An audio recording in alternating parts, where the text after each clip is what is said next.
aga sa inyong mga kauturan.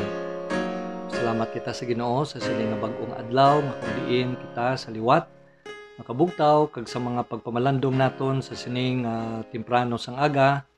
Ang Ginoo magadala sa aton sa mga kamatuoran na kinahanglan gid naton matun-an kag ikabuhi sa sining nga adlaw sa pagsunod naton sa iya.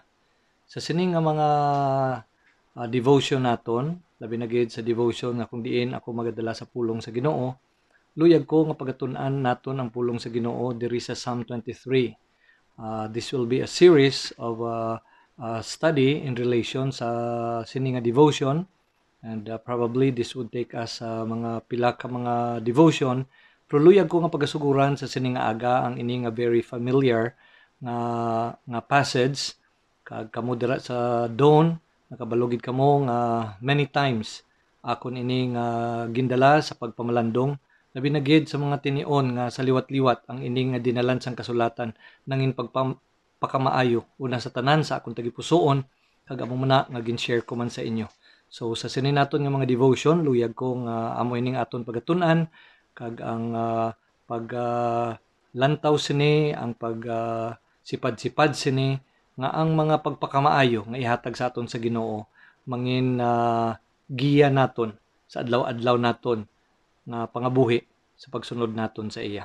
Ang ini nga psalm ang bahanon ini ni David kag naghambal diri sa verse 1, "The Lord is my shepherd, I shall not want. He maketh me to lie down in green pastures.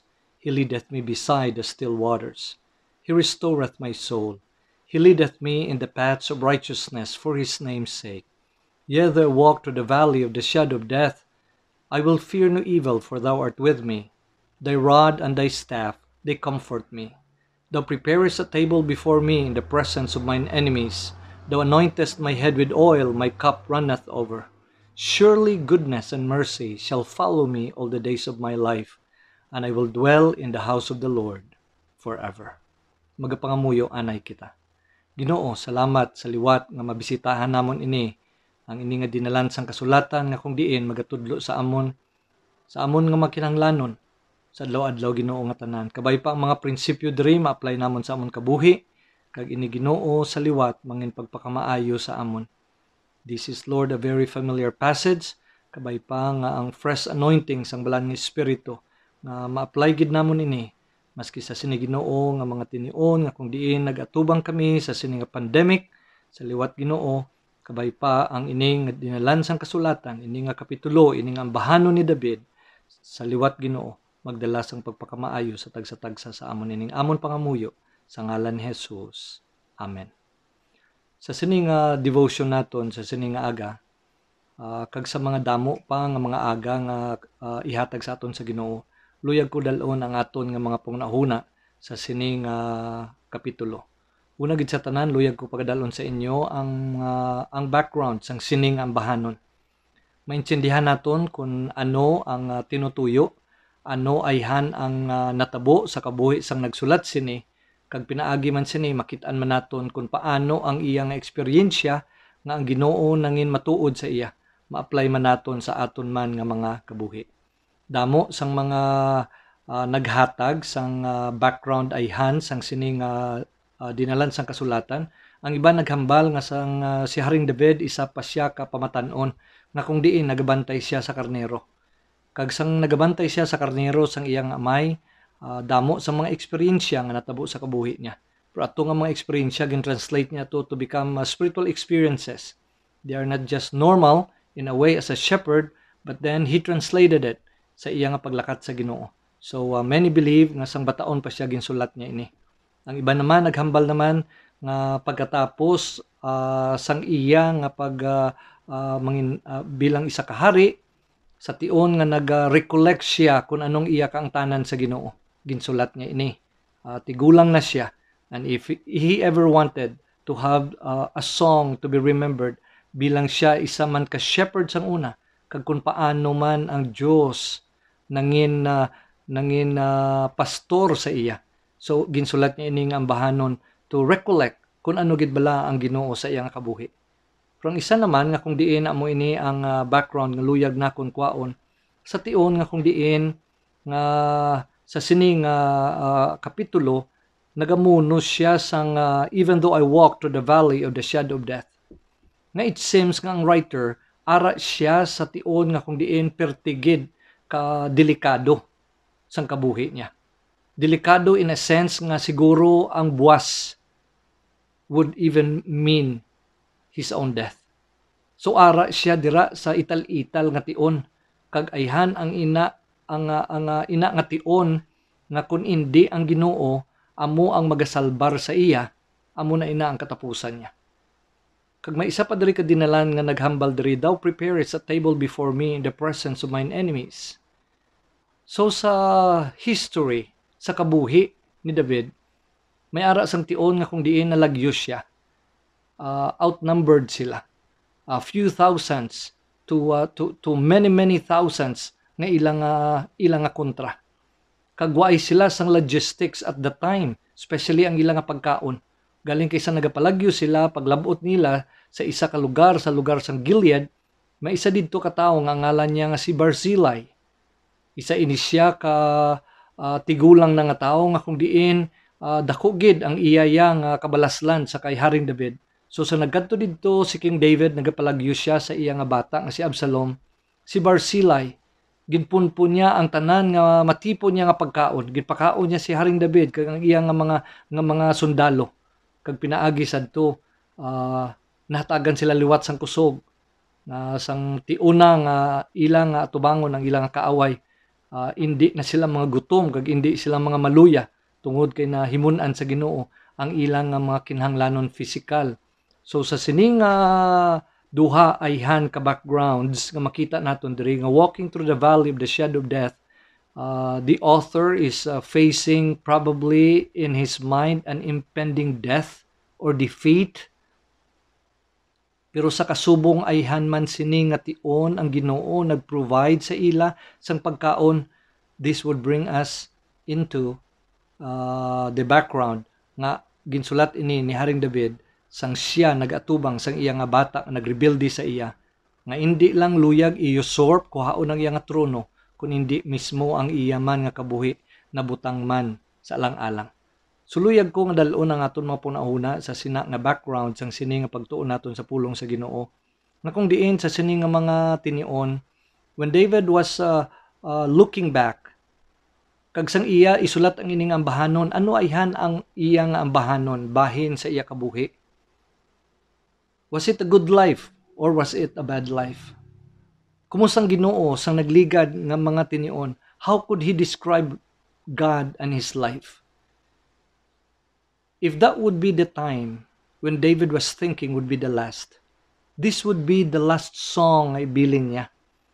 Kung ayhan itugot sa Ginoo nga kuhaon ng kabuhi niya, pinaagi sa pakig-away sa mismo niya nga bata, this would be the song that he wants the world to remember sang iyaya nga kaangtanan sa Ginoo.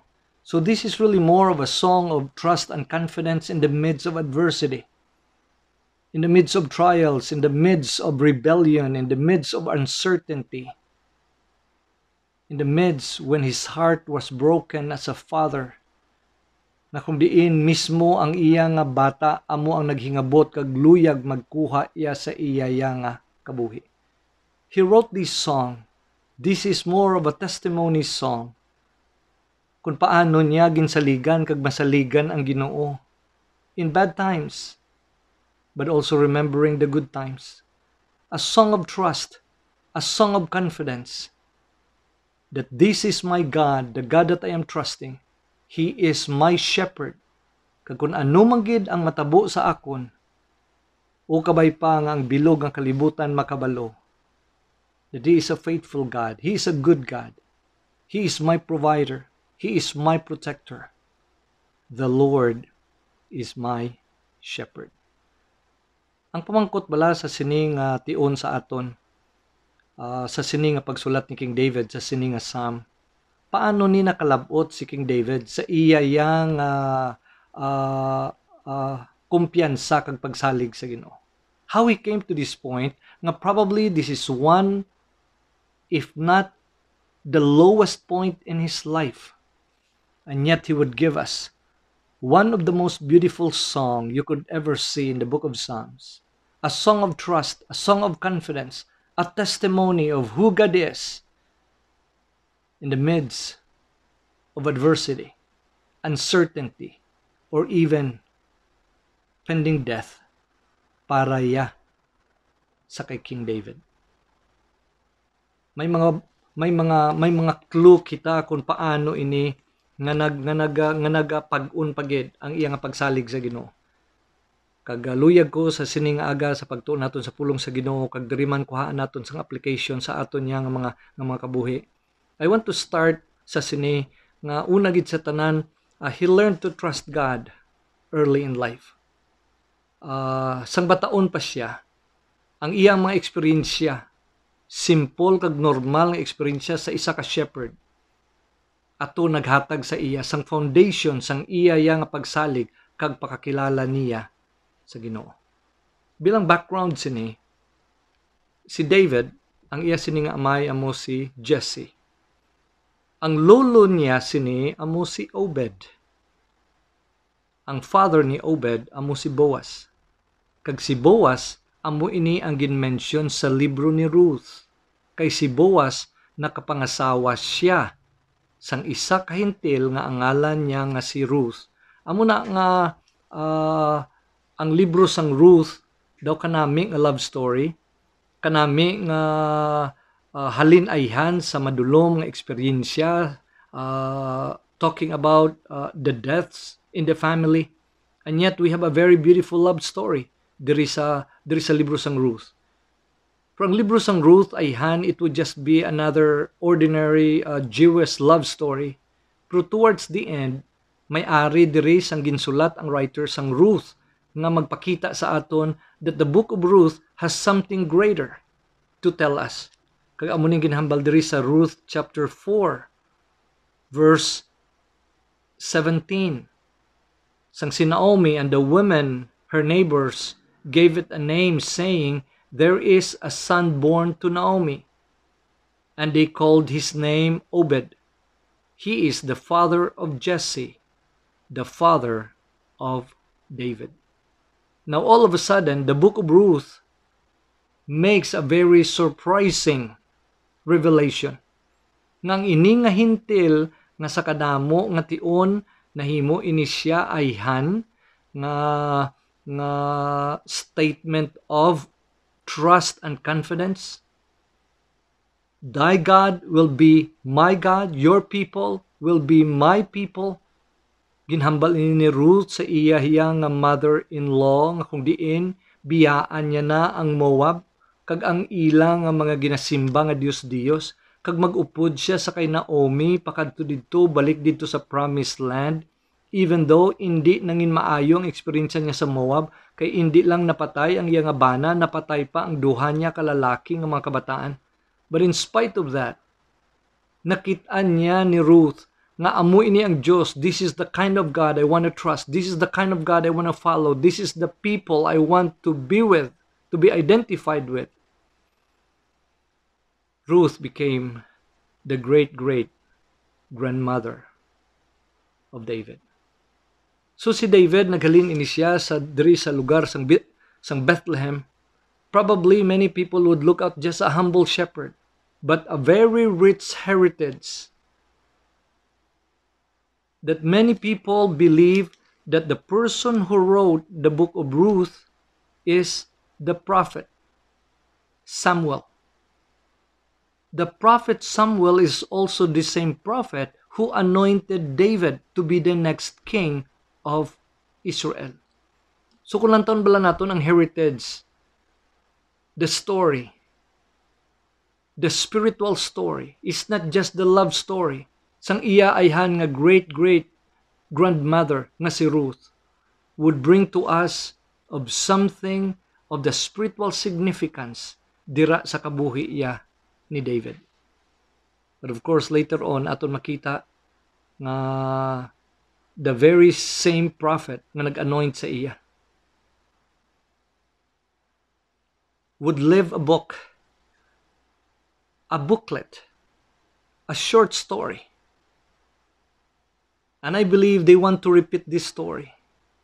Gusto niyo batian ang amon nga family story? Gusto niyo batian kung ano ang istorya sang amon niya nga great grandmother nga kung diin nagkalin siya sa Moab, kung diin nakapangasawa siya sang amon to nga lulo sa lulo, nga kung diin amo ini ang natabo, until the story connected to David himself.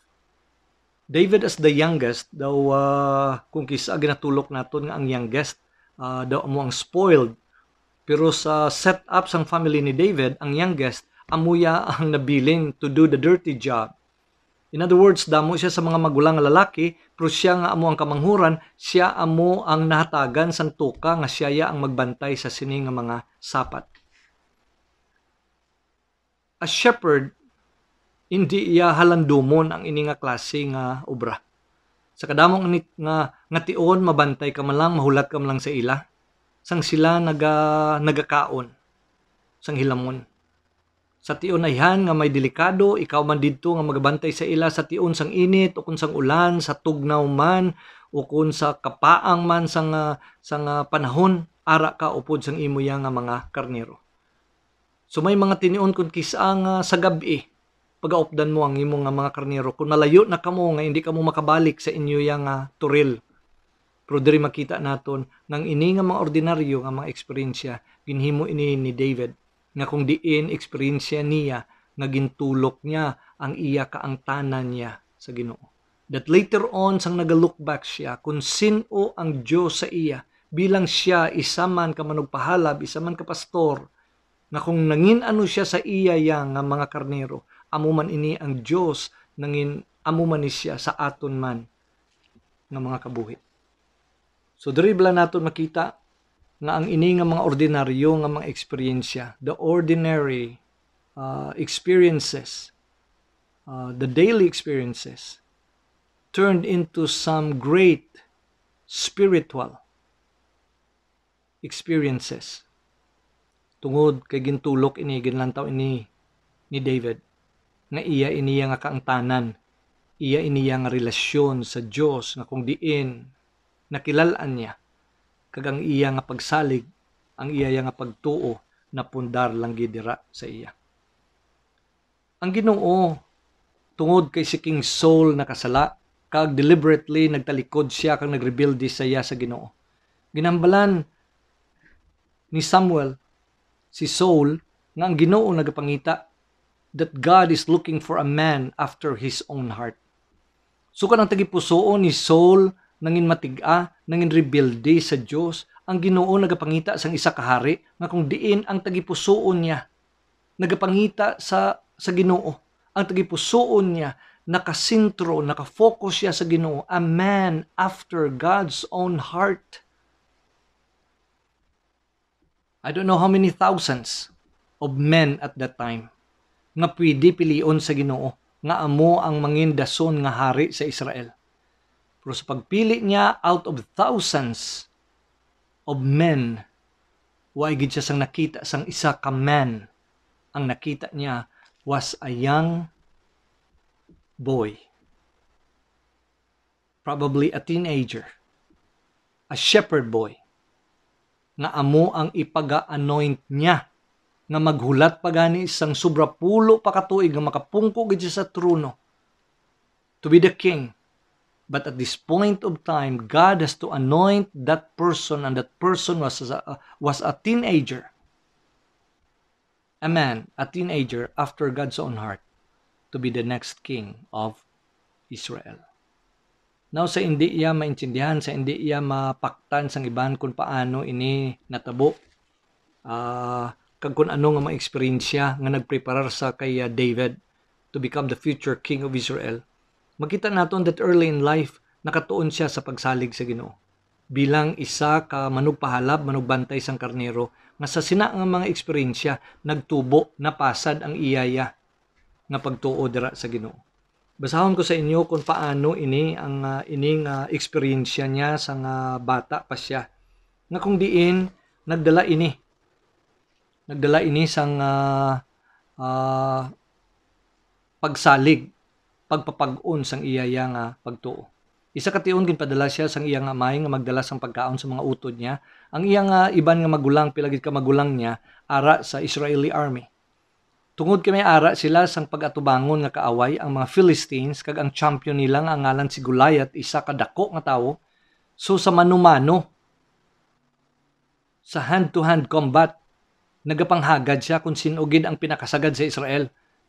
Kay sila ya ma one-on-one. After many days nga waay gid ya sang makabato kag maghatag sa kaugalingon niya nga siya magrepresent sa Israel, sa nagkadto dito si David, presentar niya ang iyang kaugalingon. Galing kay sa nabatian sa mga utod niya, abi nila ang ini nga pamatan-on nila nga manghod, nagkadto lang didto kay malantaw siya sang ilinaway kag daw nagatinika lang siya. Pero hindi gali ato tinikal, tungod kay atuya na base ato sang iya nga pagtuo sa iya tagipusoon sa sini nga Dios nga naeksperiensyahan niya bilang isa ka manugpahalab. Kag sang gindala siya sa kay Saul, kay hambal sang iban ari, may maisog diri nga mag-atubang sa kay Goliath, amo ning ginhambal ni David sa kay King Saul in 1 Samuel 17:34. And David said unto Saul, Thy servant kept his father's sheep, and there came a lion and a bear, and took a lamb out of the flock. And I went out after him, and smote him, and delivered it out of his mouth. And when he arose against me, I caught him by his beard, and smote him, and slew him. Thy servant, ginarefer niya, iyang ako galingon, slew both the lion and the bear. And these are uncircumcised Philistines shall be as one of them, seeing he hath defied the armies of the living God. Ang basis ng mga victories ni David in the past, amo ato ang rason nga kung deliver siya gani from the lion and the bear, para sa iya, gamiton man ako sa Ginoo, nga amo man ang magatubang sa sininga higante. Now look at verses 46 and 47. Sang nagatubangay na si David, hindi siya pwede makasuksok, kay tamaan kabugat ang uniform sang army nga ginbutang sa iya. So ginbitbit niya lang ang iyang slingshot kag ang iyang lipak nga ginadaladala niya man kung nagabantay siya sa mga karnero. Amo ni ginhambal niya sa verse 46, This day will the Lord deliver thee into mine hand, and I will smite thee and take thine head from thee, and I will give the carcasses of the host of the Philistines this day unto the fowls of the air, unto the wild beasts of the earth, that all the earth may know that there is a God in Israel, and all this assembly shall know that the Lord saveth not with sword and spear, for the battle is the Lord's, and He will give you into our hands. Makita nato diri kung ano ang kumpiyansa sang sini nga pamatan-on. Nga hindi lang tungod kay ang Ginoo nangin real, nangin matuod sa akon, sang ginsalbar niya ako pinaagi sa sini nga salbar ko sang ako niya nga mga karnero halin sa lion kag sa bear, subong pagasalbaron man sa Ginoo ang iya nga nasyon, kag pinaagi sa iya ang Ginoo magdala sang kadalagan para sa iya nga mga tao. Yes, very early in life, the young David learned to trust God. The little baby steps of faith conquered the giant that day. And I know many of us have heard sang sining a saying that it's not about the bigness of our faith. It's about how big our God is. Hindi gani tungod kay mas dako ang akon nga pagtuo kumparar sa imo, amuna nga natabo ini, kun hindi tungod kay ang akon nga Dios madako ini siya. Ginhambal ni Jesus, if you have the faith like a mustard seed. Now, you know kung ang aton nga mga paminsaron nga dapat dako gid ang imo nga pagtuo para nga matabo gid ini. So when we think of mustard seed, anong mustard seed man? Are we thinking nga daw pareho kadako sa ulo inang mustard seed? Kung makita mo ng mustard seed, nga daw pariyo lang, daw gagmay pagani sa mga balas ini siya. Amo ni ginhambal ni Jesus. Maski amuni kagamay ang imo ya nga pagtuo. We have a big God that could do it. Na amo ni ginhambal sa nga expression bala naton kung kisa a childlike faith. A childlike faith. Ina bala ang isa ka bata na kung anong ihambal mo patihan niya gid. Wa isa nagaduda, wa isa nagapamangkot, kung ano lang ang imo nga ihambal. Patihan niya ina. Isa ka tion nagadiscuss ang mga disciples kung sino gid bala ang pinakadako sa ginharian sang Ginoo. Ginkuha ni Jesus ang gamay nga bata. Kag naghambal siya kung hindi kamo magpareho sa sini nga bata, hindi nyo maangkon, hindi nyo makitaan ang ginharian sa langit. He was talking about the humility. But also, he referred to na kung sinong magasandad sa sini nga bata nga nagatuo sa akon. He was talking about the faith and the humility of the child. If you would not have this childlike faith and humility. So as far as David is concerned, his faith was just like a childlike faith. Simple. No wavering. And I believe God was glorified. God was exalted. No one would ever credit that the victory was caused by this teenager. Ang iban nga hindi maka-intindi sa pagtrabaho sa Ginoo, basi mahambal ang iban baw mayo lang na kinalagpatan lang para lang gid sadto nga tirador niya na perde niya gito yang dako nga. But David knew it. It's not about the slingshot. It's not about anything para sa iya. It's about the God who have helped me with the bear and the lion. Siya man ang magahatag sa akon. Sa sining higanti, sa sining tion. Just early in life, he learned to trust God. Habi nyo kung aton dala ini apply sa aton nga kabuhi, labi na gid sa mga ginikanan. Sini nagabot ang tion ayhan nga ikaw ka ginikanan nga no work no pay. Ayhan may mga kinahanglanon ang mga kabataan nga nagapangayo. I don't know kung paano nyo sabton ang inyong mga kabataan. Pero I think ang isa sang mga pinakamaayo gid nga sabat nga kun waay mahambal gid nga waay kag mga muyo kitaya sa Ginoo. Para ang mga kabataan nakaintindi sila nga hindi ini sa paghimakas labi na gid subong nga daw sa kaiwat gid kag sa kabudlay gid, hindi ini tungod kaya diskartidor ang inyong nga ginikanan, kun hindi tungod lang ni sa kaluoy sang Ginoo adlaw-adlaw may ginabutang nga pagkaon sa lamisa. This is all about God's. Kung kisa bala may mga paminsaron ako nga ang mga kabataan bala nga nagtubo ayhan sa ginatawag naton nga hindi manggid bastante sa bahin sa pag-provide sang ilaya nga mga ginikanan sa ila. Nga maski gani sa ila nga tuition, maski gani sa ila gani nga pagkaon, mahambal pang ginikanan, buwas wa ay nakita pagkaon, pero ang Ginoo masaligan gid naton nga amo magpakaon sa aton.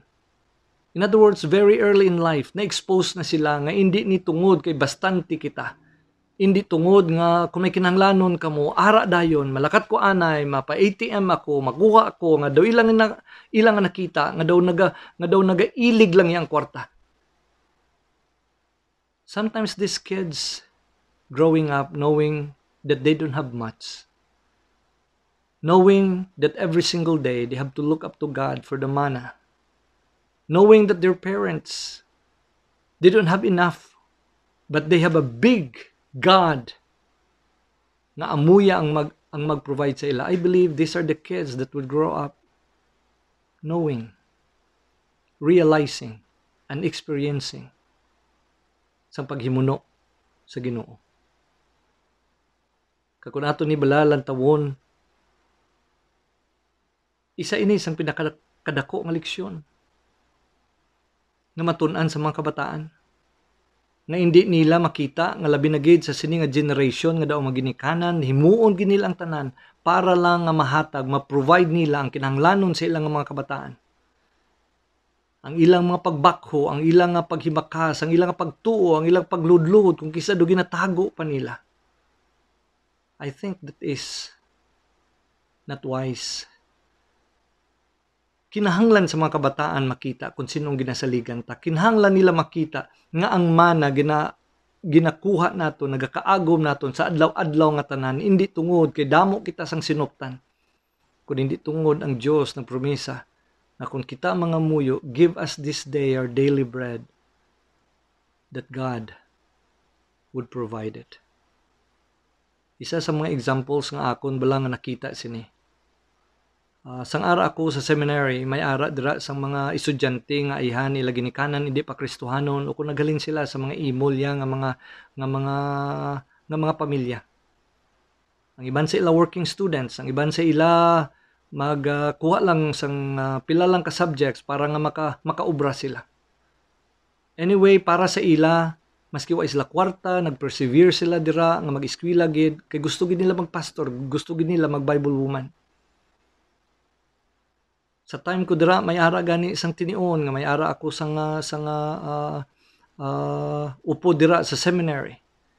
Nga gin-advisean gid siya nga kung tinawag ka sa Ginoo himunan nimo kinahanglanon, but since dako na kaayo ang imo ya nga balayran sa school, gin-advise siya nga ipapuli siya.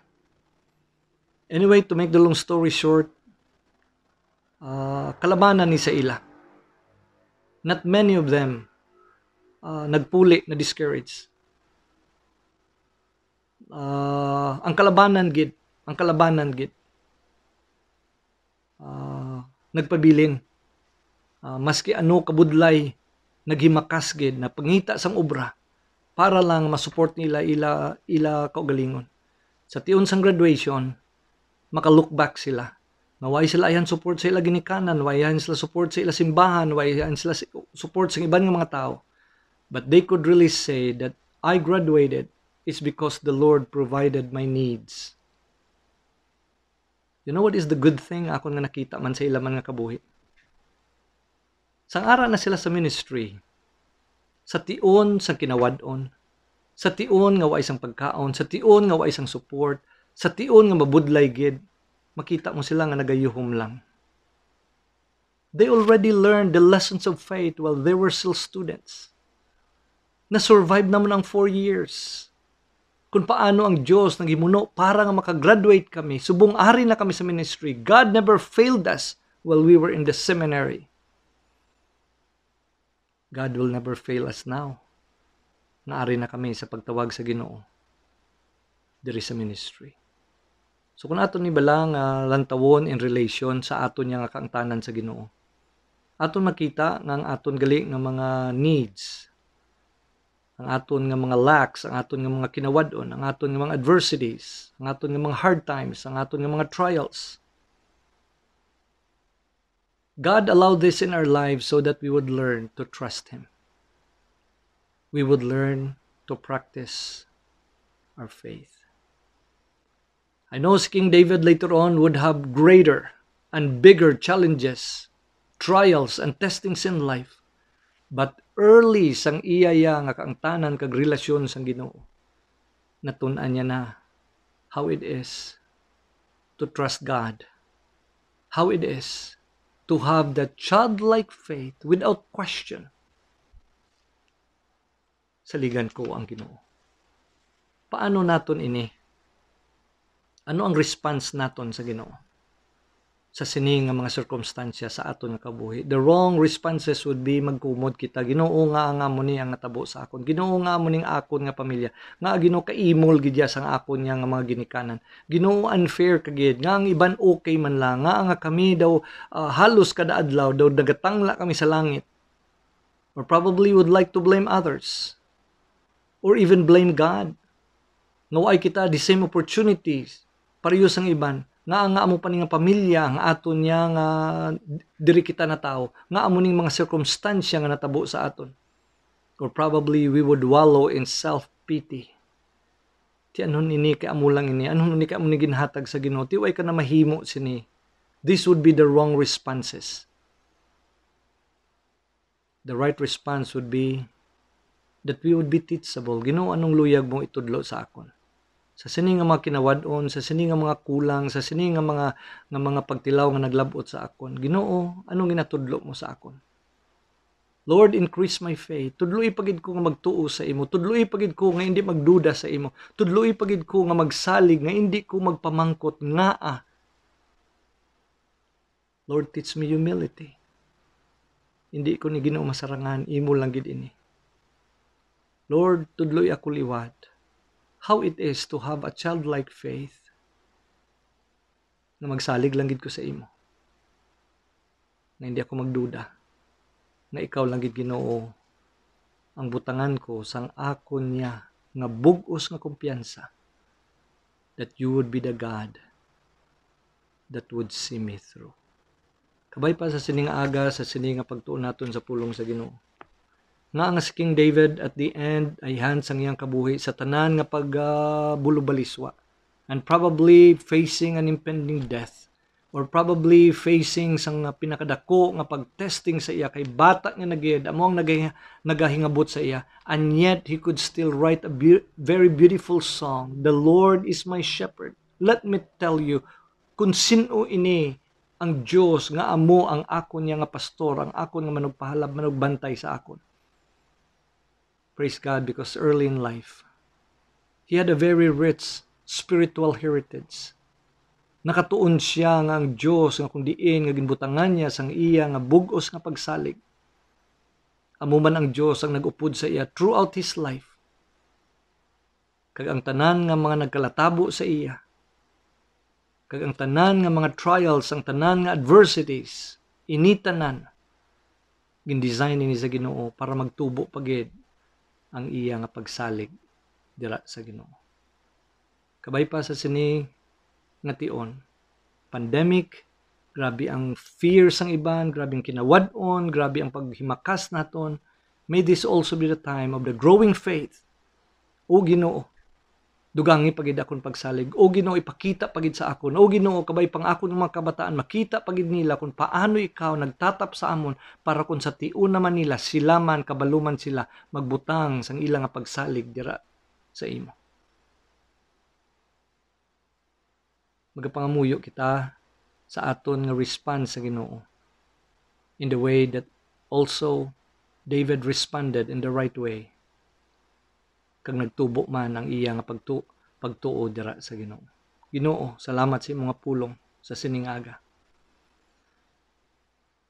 Ginoo, ang ma-experience nga nagalabot sa amon, you are the God who is in control. Pero Ginoo, kung pabayaan mo lang kami, gusto namon magpili sang mga mahapos kag mga manami ang mga sirkumstansya kag sitwasyon. But many of us, we found ourselves na daw hindi kami Ginoo kabalo nga ang naglabot ini sa amon kabuhi. Pero Ginoo, ini gindesign mo para nga kami makatuon that in our baby steps of faith, matun-an namon Ginoo kung paano ikaw saligan nga hindi kami Ginoo magkumod-kumod kag hindi kami magsagi pamangkot nga agid Ginoo, nga agid nga ako.